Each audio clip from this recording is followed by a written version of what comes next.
মৰমৰ ছাত্ৰ ছাত্ৰীসকল ভিডিঅ'টো চাই যদি তোমালোকৰ কিবা প্ৰশ্ন ৰৈ যায় বা অধিক কিবা জানিবলগীয়া থাকে তেনেহ'লে তোমালোকে কমেণ্ট কৰিব পাৰা।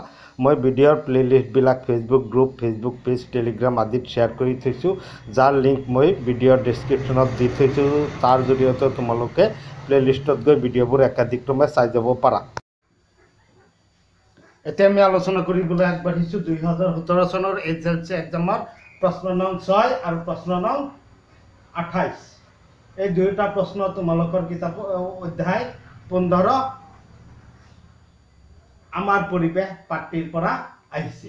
6 নং প্ৰশ্নটো আমাৰ সন্মুখত আছে। বায়ুমণ্ডলৰ উচ্চ স্তৰত ওজনে দেশক বাধা দিয়ে। অৱলোহিত ৰশ্মি শুদ্ধ নহয়। দৃশ্যমান পোহৰ অতি বেঙুনীয়া ৰশ্মি শুদ্ধ। এ আৰু চি দুয়োটা। ইয়াত আমি আমাৰ কিতাপৰ 262 পেজৰ পৰা মেকিং প্ৰশ্ন আহিছে। এইটো তোমালোকৰ 262 পেজৰ প্ৰথমটো পেৰাগ্ৰাফতে আছে।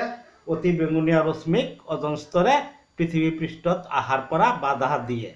গতিকে আমাৰ ইয়াত শুদ্ধ উত্তৰটো হ'ল চি অপশ্যনটো, অতি বেঙুনীয়া ৰশ্মি। আমি এই প্ৰশ্নটো এটা অপশ্যনেল 1 নম্বৰীয়া প্ৰশ্ন। এই আনচাৰটো আমি এনেদৰে আগবঢ়ালেই হ'ল।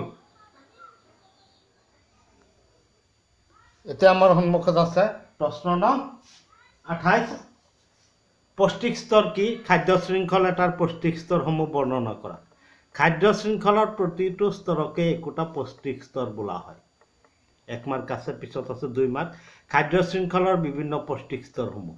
উৎপাদক, উপভোক্তা, বিয়োজক। উৎপাদক, ইহঁতে সৌৰশক্তি স্থিৰীকৰণ খাদ্য হিচাপে স্থিৰীকৰণ কৰে। ইহঁতে সৌৰশক্তিক, হয়নে নহয়, সৌৰশক্তিক